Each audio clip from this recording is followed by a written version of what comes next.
All right, welcome. This is a video on solving exponential equations. So go ahead and pause the video, do the warm-up. All right, let's see how you did. These are your answers. So one's looking for what percentage of the initial population, so you just need to find out what e to the negative 0.46 times 4 is. And then there's the solving for number 2, and number 3 is writing an equation, putting in your calculator. All right, so before we start, we have to remember these exponent properties. They are very, very important. Where did that random horizontal line come from? I don't know. Okay, so we need to know these. These are Algebra 1 exponent properties that you learned in Algebra 1. So here they are. So a to the first power is the same thing as a. Like, okay, that's an easy one. If you have a negative exponent, we cannot leave negative exponents in our answers. So if we have an answer that's leaving something such as that, we know that you can, if the exponent's negative, drop it like it's hot, meaning bring the base and the exponent to the denominator, put 1 over it, and then make the exponent positive. So a to the negative m is the same thing as 1 over a to the m. Likewise, if you have a negative exponent in the denominator, so if you have 1 over a to the negative mw whatever, you can bring it to the top. So that's a to the w. Anything to the 0 power is 1.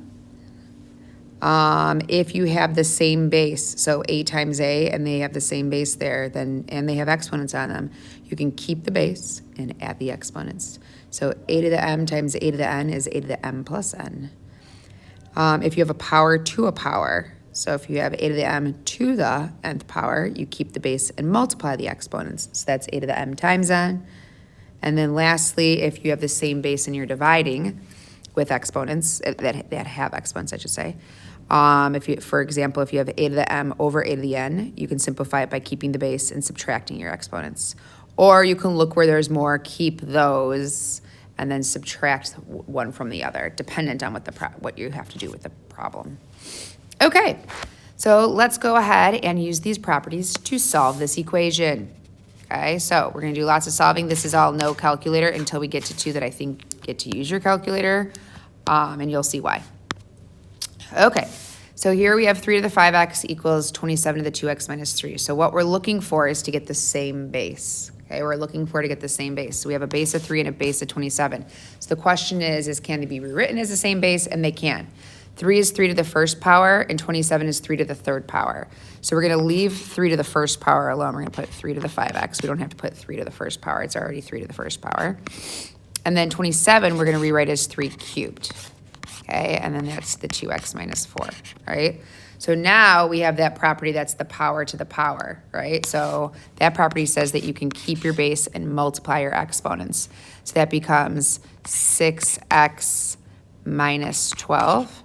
And then this is 3 to the 5x. So now you have the same base, so you can keep the base, we already have the same base. So now, in order for this to be true, these would have to be equal. If those two are equal to each other, right, then those two exponents have to be equal to each other. So to solve for x, we're gonna do 5x is equal to 6x minus 12. Subtract 6x from both sides. We get negative 1x is equal to negative 12. Doesn't look like an equal sign. So x is 12. Okay, we do not have to check our answers on exponential functions due to the fact that exponential functions could look like this, let's say, or like this. That's exponential growth. This is exponential decay right here. If you look at their domain, it's all real numbers. That means all x values work. So any x value that we get that is a real number works. Okay.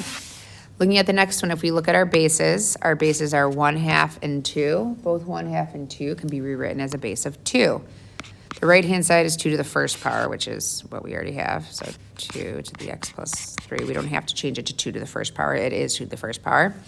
And then 1/2 we can change to, remember we can use that property that says that 1 over 2 is the same thing as 2 to the negative first power, right? So we're going to change that to 2 to the negative first power, and then to the x power. Power to a power, keep your base, multiply your exponents. And now, since our bases are equal, we can set our exponents equal to each other. So we're going to do negative x is equal to x plus 3. Subtract x from both sides. We have negative 2 is equal to 3. Negative 2x is equal to 3. And then divide both sides by negative 2. So we have x is equal to negative 3 over 2, or negative 3 halves. Let me turn the sound off my computer, so here we go. Okay, next one, let me box my answer. There we go. Next one, same idea, right? That's what this whole lesson is, right? So 2 and 16, if you look at those two, we can rewrite them to have the same base. This is 2 to the first power, so we're just gonna leave it. And then 16 is 2 to the fourth power, right? And then that's x minus 5. So power to a power, keep your base, multiply your exponents. So that's 2 to the 4x minus 20. And now you can set your exponents equal to each other. So we have x plus 1 is equal to 4x minus 20. Subtract x from both sides. Add 20 to both sides. We have 21 is equal to 3x, so x is equal to 7. Next one here, both can be rewritten as a base of 3. This is already written as a base of 3. This is 3 cubed. X minus 2 is equal to 3, so x is 5. So some of them are nice, super easy, right? We'll get to more challenging ones momentarily. All right, here's the next one right here. I pretend I don't notice that calculator, right? But I have base of 3, base of 7. 3 and 7 cannot be rewritten as the same base, right? If it was a 3 and an 8, sure. If it was a 3 and a 27, sure, but not a 3 and a 7. So notice that this has a little calculator next to it. We're going to have to use a calculator to solve this. We could use logarithms, but that's the next chapter, I believe. So we instead are going to use our calculator. So what we're going to do with our calculator, we're just going to use the graphing function. We're going to go to y equals, and in y equals, we're going to put the left-hand side of the equation. And then in y equals 2, we're going to put the right-hand side of the equation. And then we're going to see where they intersect. The x value at which they intersect is the solution to this, right? You can do this with any equation on the face of the earth, right? So keep that in mind when you're taking your ACT and you're allowed to use Desmos. All right, so I'm going to pull up my calculator here. Let me undo that. Let me close that out real quick. I wonder if I just click on it. No. Okay, sorry. I thought it was going to show up little on the side of my paper, so my bad. Okay. All right, so let's move this over so it's not taking some life is good right now. I'm happy. I'm healthy. I'm not going to get upset. Okay, woosah. All right, so my calculator is set to factory settings right now. So I'm going to go y equals, and then in y1, I have 3 to the x power, and then in y2, I'm doing 7. My calculator, as you saw in the beginning, was reset to factory settings when I turned it on here. So if you hit graph right now and you graph something that wasn't on the negative 10 to 10, negative 10 to 10 coordinate plane, you might not see it. So to fix that, you could always hit zoom 6, which is zoom standard, and it'll graph it negative 10 to 10, negative 10 to 10. So there's y equals 3 to the x. There's y equals 7. And then I can see that they intersect right there. So now I want to find that intersection. So remember, to find intersections, you're hitting second trace, which is calculate. Option number 5 is intersection. And the trick here is that if you see the intersection on the paper and you just hit enter 3 times, it will find it. How it does that is it's asking you right now, is it on the first curve? If you look in the upper left-hand corner, it is on the first curve. It's on y equals 3 to the x, so hit enter. Then it asks you, am I on the second curve, which is really a line. Y2, it is, if you look at the upper left-hand corner, it's on y2 is equals 7. So yes, it is. And then it's saying, should I guess the intersection of these two? Yeah, that's why I came to you. Hit enter, and then it tells you the x value which they intersect. So we are going to round to 3 decimal places because there are no directions, and that's what we do when we have no directions. Okay? All right, now also if you wanted to, you could check your answer because it's saying 3 to this power is 7. So this is a rounded answer, so it's not going to be perfect, but we can check to see if it's, somewhat close. And I can actually memorize the rest of these digits. 2, 4, 3, 7. All right, 2437. 2437. 3 to the 2437. I have short-term memory loss. 2437. 2437. So if I check this, it's going to be close to 7 because it's right here. It's either truncated or rounded. And you can see that it's very close. So it is, in fact, correct. All right, let's go do the other one. Same idea. In Y1, we could put the left-hand side in Y1, but what I first should see is that this base isn't isolated. I can't get 2 and 18 to have the same base, but there's that 3 in front, so I should divide both sides by 3 to see if something better happens.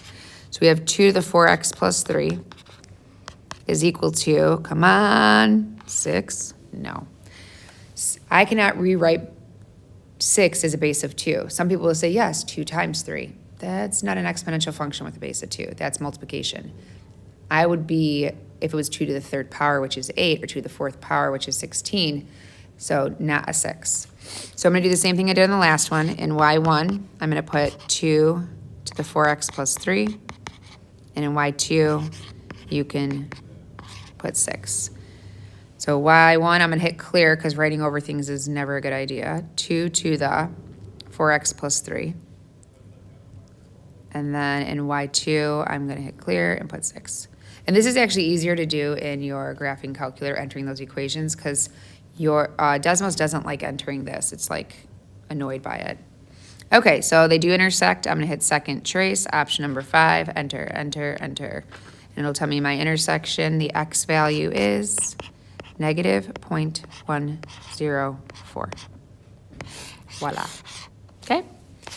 All right, let's move on. Get out of here, calculator. Let's go back to ones that are not calculator because that's the more important one. Anyone can use a calculator, but not everyone knows how to solve these. Okay, look at your bases. 8 and 2. Yes, we can do that. That's 2 to the 3rd power. And then leave this as base 2. And then I have power to a power. So that's 3x minus 3. And here, this is 2 to the x plus 2. I get 3x minus 3 is equal to x plus 2. Subtract x from both sides, that's 2x. Add 3 to both sides, that's 5. Divide by 2, and I get x is equal to 5/2. Okay, go ahead and pause the video and try the next one on your own. All right, let's see how you did. Both base of 12, 12 squared to the 2x plus 1. This is 12 to the 5x minus 1. So we get 4x plus 2 is equal to 5x minus 1. So subtract 4x from both sides, that's x. Add 1 to both sides, that's 3. X equals 3. All right, go ahead and pause the video and try these two. All right, let's see how you did. 2 to the n plus 1. And then this is 2 to the 4th power, the n plus 7. Power to a power, keep your base, multiply your exponents. 4m plus 28. 2 to the n plus 1. Set your exponents equal to each other. M plus 1 is equal to 4m plus 28. Subtract m from both sides, that's 3m. Subtract 28 from both sides, that's negative 27. Divide by 3, m equals negative 9. Okay, moving on to the next one. All right, here we have 1/3 and 3. We can rewrite 1/3 as 3 to the negative 1st power. 3 we'll keep as a base of 3. Multiply your x, or sorry, here we go. 3 to the power to a power, multiply your exponents, that's negative x minus 2. And then set your exponents equal to each other. Negative x minus 2 is equal to x minus 1. Add x to both sides. Add 1 to both sides. I have negative 1 is equal to 2x, and then divide both sides by 2. X equals negative 1/2. Careful with your algebra here. I stumbled on that one for a second, but just be careful with your algebra. Okay, go ahead and pause the video and try those two. Let's see how you did. 8 is 2 cubed. 16 is 2 to the 4th. power to a power, power to a power, keep your base, multiply your exponents. Keep your base, multiply your exponents, 12x plus 16. Set your exponents equal to each other now that the bases are the same. Subtract 12x from both sides, divide by 3, get x equals 16/3. Okay, next one. 2/3 is your base, 8/27 is your base. So I can rewrite, if we separate numerators and denominators here, the numerator is a base of 2, the numerator is a base of 8. I can rewrite 8 as 2 cubed. Numerator is a base of 3, denominator is a base of 3, denominator is a base of 27. I can rewrite 27 as 3 cubed. So I can rewrite this as 2/3 cubed. So we have 2/3 to the 5x plus 1 is equal to 2/3 cubed to the 4 minus x. So now we can say this is 2/3 to the 5x plus 1. And then this one, keep your base, multiply your exponents. 12 minus 3x. Set your exponents equal to each other now that you have the same base. 5x plus 1 is equal to 12 minus 3x. Add 3x to both sides, that's 8x. Subtract 1 from both sides, that's 11. Divide by 8, you get 11/8. Marvelous. Okay, so now what we're going to do is we're going to move on to ones that are slightly more complicated, okay? So these ones are using more properties, right? You have to think harder about them because they just are slightly more complicated, okay? A little bit more challenging, I should say. All right, so this one right here, on the right-hand side, I have 3 to the x times 5 to the x. So what I can do with that is, maybe I don't know. So I'm like, I don't know. On the right-hand side, I have 225. I know I can rewrite 225 as 15 squared, all right? So I look at the left-hand side, and I said, can I get that to be a base of 15? And I can. It is using, I'm going to go zoop, zoop, zoop, zoop, zoop, zoop, zoop, zoop. This property backwards, all right? I'm using this, no, it wasn't that property, my bad. It was this property right here. I'm using this property, not that property. Hold on, what was it again? It was 3 to the x times 5 to the x. Oh, that's power to a power. Yes, I'm using that backwards, okay? So I'm using it backwards, and I can split it so that it's in here, 3 times 5 to the x, right? I mean, it's already split, right? This is using power to a power on all of it, okay? So this is not even, the property's not even up here. So I don't know why I came up to this. I should have made a better plan, right? Let me go back to our problem. The property's not even there. But it says, what it's saying is that, let me add this property here. If you had, let's make one up here, 2x to the 3rd, y to the 4th squared, right? That's this times itself. So in other words, you can bring this exponent to each of those terms. So this becomes 2 squared times x to the 6th power, because you're using power to a power there, times y to the 8th power there, okay? So it's reversing that property. So this is 3 times 2, this is 4 times 2, they all have a 2, so you can bring them all together and bring it to the 2nd power. I think that was an over-explanation that might have confused people more, so let's just go ahead and do the problem. I can rewrite this as 3 times 5 to the x power, because if you look, that property that I just showed you said you can bring each of those products to that power. Now I can change 3 times 5 to 15. Okay, I think I might have complicated more than that than I needed to. And while I'm here on this one, I might as well do power to a power here. So power to a power, multiply your exponents, that's 8x minus 14. Okay, so if you ever have the same exponent, you can use that same property. You can keep the exponent, and if this is being multiplied, you can multiply the bases and keep your exponent. There you go. That's a better way of saying it instead of being super complicated. All right, now you can set your exponents equal to each other. X equals 8x minus 14. Subtract 8x from both sides, you have negative 7x equals negative 14. Divide by negative 7, x equals 2. Voila. If you wanted to mental math check just to think that I'm not cuckoo, you could. Plugging in a 2 here, you get 9. Plugging in a 2 here, you get 25. If you multiply those two, you get 220. Hey now, you get 225. And then if you plug in a 2 here, you get 8 minus 7 is 1. And then that's right. Yeah? So like, all of our properties we did worked out beautifully. All right, let's go on. Let's move on to the next one here. All right, so here on the left-hand side, I see a base of 7. On the right-hand side, I see a base of 1. So at first, I'm like, but I'm going to work through this one. So I have 7, and then I have a power to a power, so I'm going to multiply my exponents. 2x squared minus 3x. And I can rewrite 1 as a base of 7. I can rewrite 1 as a base of anything I want, right? Because I know anything to the 0 power is 1. So I'm going to rewrite that as 7 to the 0 power. So whenever you see it equal to 1, don't be like, oh, I can't rewrite that as the same base. Yes, you can write any base to the 0 power is 1. All right, now, simple here. Set those equal to each other. 2x squared minus 3x equals 0. This is a quadratic, so the first thing I ask myself is, can I solve it by square rooting? The answer is no. So then I want to try to factor it. First thing I look for is a GCF. There is a GCF. So then I can set each factor equal to 0 and solve. I get x equals 0, and x equals add 3 divided by 2, 3 halves.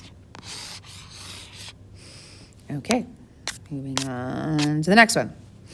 All right, looking at this, I have a decimal, and I'm like, well, but decimals can be written as a fraction. So say out loud what that decimal is. That is 1/100th. So write it as that. 1/100th the x power. All right. And then this side, same base, keep your base, 10, subtract your exponents. So I have 3x minus 5 minus x minus 1. All right, so now if you look at your bases, both 100 and 10 can be rewritten as a base of 10. So this is 1 over 10 squared, so the x is equal to 10. And then let's clean this up. Subtract each of those. So 3x minus x is 2x. Negative 5 minus a negative 1, or negative 5 plus 1 is negative 4. Okay, if you want to distribute the negative, you can. So you can say like that's a plus, that's a minus, that's a plus. You can do that too. Okay, so on the left-hand side now, I know that if I have, I know that if it was 1/10, I can rewrite it as 10 to the negative first. So if it's 1 over 10 squared, I can rewrite that as 10 to the negative second power. Right? Like, yes. And this is 2x minus 4. And then this is 10 power to a power, multiply your exponents. And then now I can set my exponents equal to each other. 2x is equal to 2x minus 4. Subtract 2x from both sides. Negative 4x is equal to negative 4, and x is equal to 1. How lovely. What a beautiful answer for such a complicated looking problem. All right, the very last one, and then you can try some practice on your own. So don't look at this at first as two separate equations. Look at just this one right here, okay? So just look at the top one. So this has a base of 5, and this has a base of 1/5. I can rewrite 1/5 as a base of 5, right? So I'm going to do 5 to the 2x minus y is equal to 5 to the negative first. So now for that, I can set my exponents equal to each other, right? So I have 2x minus y is equal to negative 1. Now, if you notice, this equation has an x and a y. So I cannot solve it unless I have another equation, right? I need to make a system, but lo and behold, I do.